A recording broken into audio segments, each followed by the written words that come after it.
Hey, what's up guys? I'm Mr. Chris with Infotainment.com. Today we are back in our 2024 Ford Mustang GT. We're going to be doing the OEM Perimeter Plus security system installed on this. So if you're interested in adding shock sensor triggering abilities to your Ford, get a little bit of protection, stick around. I'm going to show you how to get that installed. All right, so what you're going to receive in your order is the alarm module itself, or the brain, the vehicle-specific wiring harness. You also have an instruction manual, and inside the instruction manual pouch is a little jumper connector. And this is actually to enable the remote start functionality of the alarm. Your Mustang may be equipped with OEM remote start, so this wouldn't really be to any benefit for you. But if you have this plugged in, the factory key fob will remote start with the lock and unlock cycle, which I'll show you afterwards. So I'll leave this plugged in. You don't have to have this plugged in if you're not concerned about adding the alarm's remote start functionality to your vehicle. And where you're going to plug this in is actually behind the AC vents. Kind of a pain in the butt to get back there, but once we get this plugged in, the alarm is plug and play, very easy to do. So let's set all this stuff aside. It even comes with some zip ties. And where we're actually going to start is right at the shifter column here. We're going to pop up this little shifter plate that has our gear selector on it. And then right below it, where the boot is attached to, I'm going to stick my hand where that boot attaches. And you can kind of just pull this up with your fingers. Just like that. This thing is also clipped in. I am going to activate the parking brake. Then right down on the side of your gear selector is this little white sleeve. If you push that forward, you can use a flathead or a pick, like in my case. You can shift the vehicle without turning it on. So I just want to kind of move this so it's in the straight up and down position. That way it'll make it easy to pull my center console out of the vehicle. All right, now on both sides of the center console, you have this trim plate here that this also just pops out. Some retaining clips on there. Behind that panel, you have two 7mm bolts or screws. 1 and 2. We have the same thing on the passenger side, so we'll do that now.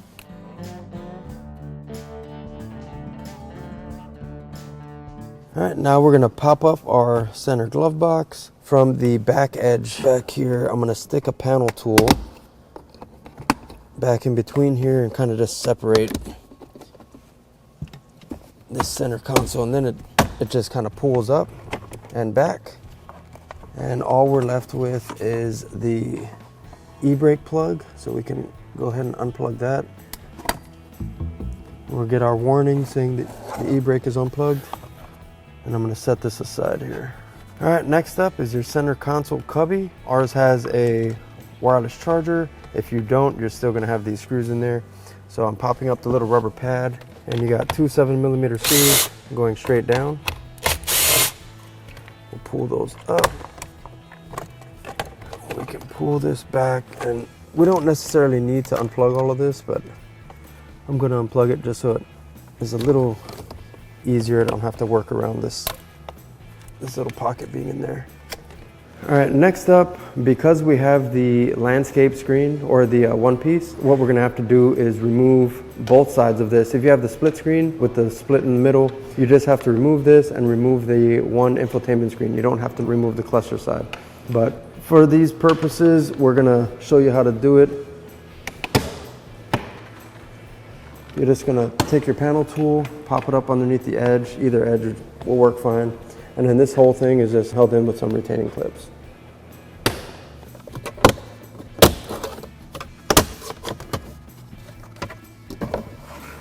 All right, once you got that cover off, behind each screen you have three 8mm screws going straight down. The ones in the centers of each screen are going to be raised up, and then you have little cavities on either side that have the other two 8mm. It's a little bit deeper in there. So we're going to pull all 6 of those out, and then we'll pop our screen out. It's helpful if you have a magnetic tip bit. If you don't, just having a little stick magnet so you can pull these out of the holes will be helpful.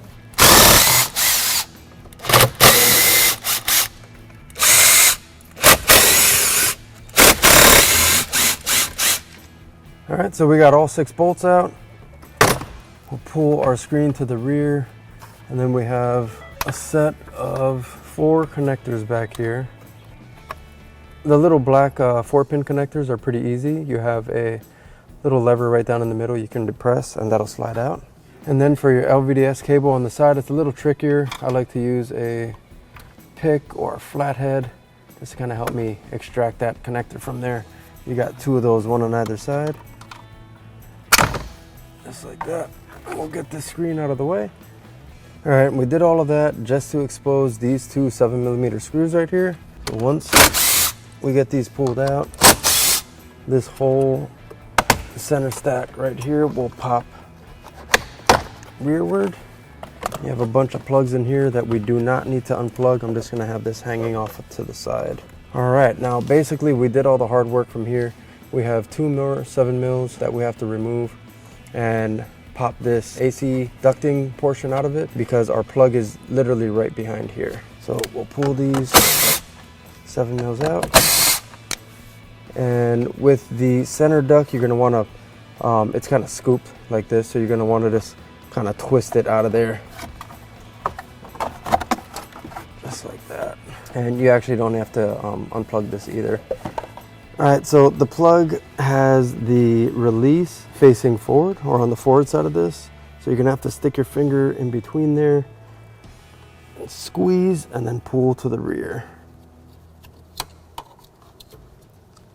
Just like that.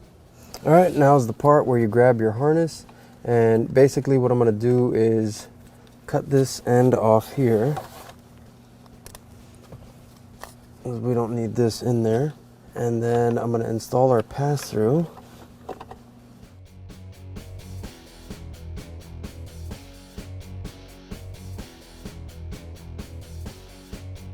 All right, and because our AC vents go right up in here, you're not going to want to have this wire just like hanging out in here. It's going to give you complications when you're trying to put that back in there. So I'm going to stuff this off to the side, and the harness itself I'm going to run down.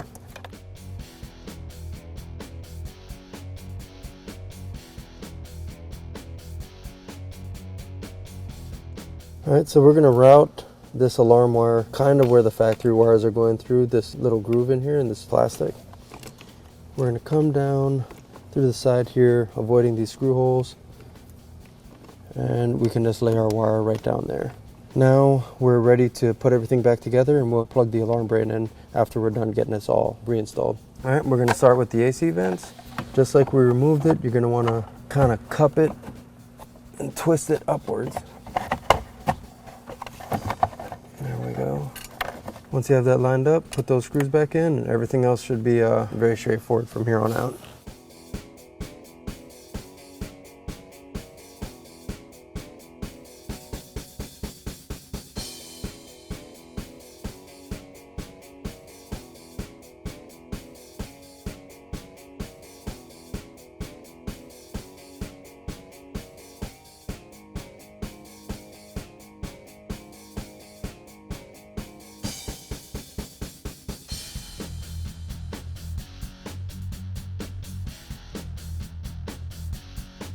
All right, for the screen bolts, because I have a magnetic driver, I'm going to pre-install these, and then I'll hit it with the impact afterwards.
All right, next up, we're actually gonna plug the alarm brain in. And I wanted to show you right on the side here, this little dial. This is your sensitivity for how much impact resistance you have. When it's turned all the way to the right or clockwise, this is going to be full sensitive. That's going to be like an extreme situation. Most people will never have it all the way up just because vehicles will go by, lightning or thunder will trigger your alarm. So you're going to want to start off maybe a quarter way up, and you can dial it in from there. What I'm going to do is, it comes with zip ties. It also has provisions for zip ties on the mount here. But what I'm going to do is actually wedge it right in between here and the console. And that is really tight. That's going to catch vibration really nicely in there, and it's not going to go anywhere. So you can mount this however you choose. You can put double-sided tape on the bottom if you wanted, or you can find a spot that you can zip tie it to. Main thing is having accessibility, at least during the testing period, so you can adjust that shock sensor, the sensitivity on your alarm. From this point, we're going to test the alarm, make sure it works, adjust the sensitivity before we put the rest of the vehicle back together. All right, so what I'm going to do is actually I'm going to cycle the ignition on and then back off, and that'll get the alarm brain acclimated to the vehicle.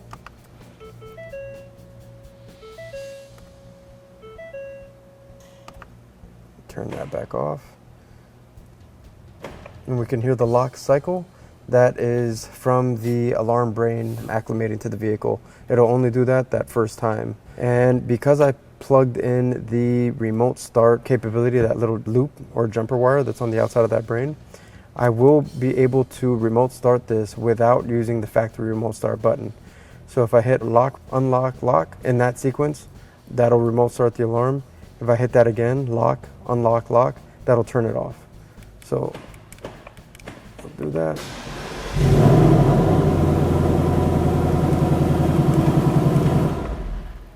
You can see remote start works. Now we'll move on to testing the sensitivity of the alarm. All right, so in order to test the sensitivity, we're going to have to arm the alarm. And once we arm the alarm, you're going to want to give it about a minute. This is like a grace period where if you arm the alarm, you hit the vehicle accidentally or bump it, what have you, it's not going to go off, give you a false trigger. It's going to give you some time to get away from the vehicle and actually trigger response if somebody's trying to get in. So once you give it a little bit of time, what I like to do is go around the door handles. This is where people usually check if you have an alarm or check to see if the vehicle's open. You give it a little tap, you should get a warn. Now that first tap is an indication of how sensitive the alarm is set. If it's too sensitive, it might have gone off right there. If it's not sensitive enough, it may not have registered that tap. And basically you can tailor this to your needs. So if you have a loud vehicle driving by or motorcycle drives by same time every day and it's setting off your alarm, that's a little too sensitive. You're going to want to turn that down. So I'm going to give it a little stronger impact, and we should get a full trigger alarm, which would be the horn honking and the lights flashing.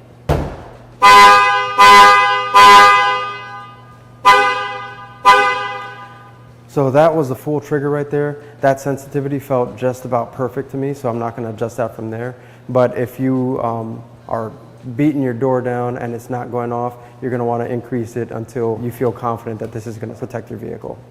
All right, and for the remote start, for you guys that are interested in it, you have the factory remote start button, which is the 2x remote start button here. The newly installed Perimeter Plus has its own version of remote start, which is lock, unlock, lock. That'll remote start it just like normal. And you can also do Remote Rev. So if you're familiar with Remote Rev, it'll work for both versions of remote start. So I'll show you that now.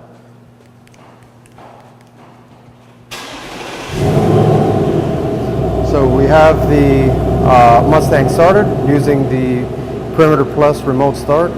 Now if you do the Remote Rev option, which is unlock, lock, you'll see it gives you that blip showing you that the system is active. And if we hit it again, obviously it would rev up.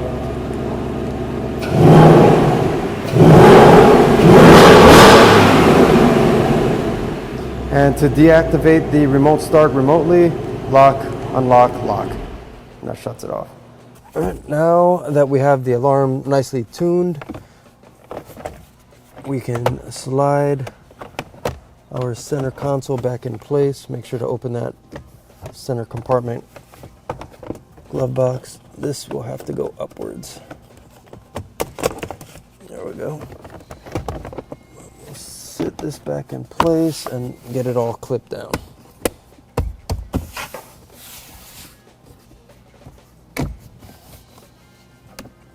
We'll snap our shifter bezel back down.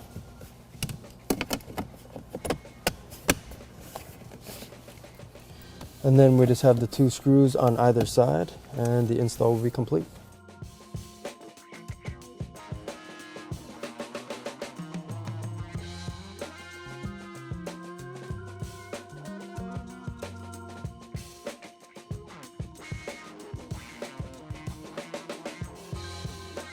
All right, so that pretty much wraps up this install. It's a great option to have for your Mustang because you don't have that aftermarket key fob hanging off. Everything is all done with your OEM remotes.